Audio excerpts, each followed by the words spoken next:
Hello guys, for today's video magluluto tayo ng miswa na may alimango. Nag-prepare na tayo. Yan, nakalaga na. Meron tayong miswa, bawang, sibuyas, patis. Yan, tapos mag-prepare natin yung kawali. Maglalagay tayo ng konting mantika. Olive oil lang gamit natin para healthy siya ng konti, di ba? Yan, konti lang. Yung sakto lang na mag-isa yung sibuyas at bawang. Yan, lagay na natin yung bawang. Halu-haluin natin. Maging golden brown lang siya para masarap siya at mabango at malasang malasa. Pag naging golden brown na siya, haluin natin yan, golden brown. Yan, halo-halo. Medyo kulang pa ng pagka golden brown. Yan. Haluan pa natin. Tapos sunod na natin yung sibuyas, mga brother, yan. Haluin natin. Halo-halo. Magka-partner yan. Sibuyas at bawang, asin at paminta, toyo at suka. Yan ang mga magkakasama sa mga lutuan.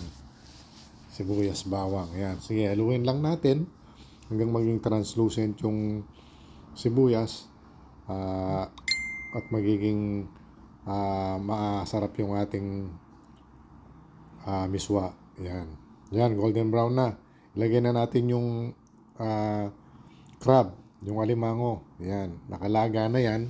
Pero kailangan nating igisa para yung katas nung crab mapunta sa sabaw mamayang lalagyan natin ng tubig. Yan, halu-haluin lang natin. Yan.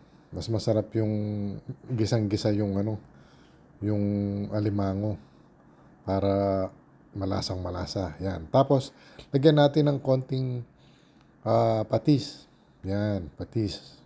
Pampalasa. Kayo nang bahala kung damihan niyo na o konti lang kasi mamaya maglalagay pa tayo ng konting asin. Yan, takpan muna natin. Yan, tapos yan. After ilang minuto, lagyan na natin ng tubig. Yan, 2 baso lang. Sakto lang sa 2 tao. Kasi 2 lang kami ni Mrs. Tsaka, mamayang lagay natin yung miswa. Maano din yan, mababawasan yung tubig na yan. Takpan muna natin, okay? Yan, maghintay tayo ng ilang minuto. Pag kumulo na, ayan, kumulo na. Ilagay na natin yung yung miswa. Miswang napakasarap. Yan, dagdagan natin ng konti yung miswa. Yan. Yan, i-mix natin yung miswa dyan. Yan, ikalat natin para maano siya kagad, lumambot kagad. Yan, mamaya yan, kukunti na yung mababawasan yung tubig niyan dahil sisip-sipin ng miswa. Yan balik ta rin natin yung alimango. Balik ta rin. Yan, tingnan mo, kulay yellow na. Kasi may yung taba nung taba nung alimango napunta sa sabaw. Yan, yan. Sarap. Sana may gayahin nyo kayo guys. Ganito lang pag luto. Yan, after nyan, lagyan na natin ng paminta. Paminta yan, paminta. Titikman natin mamaya kung okay na yung lasa. Lagyan na lang natin ng konting asin para yung lasa niya. Balance. Yan. Takpan na natin. Yan. Pakuluin na lang natin yan.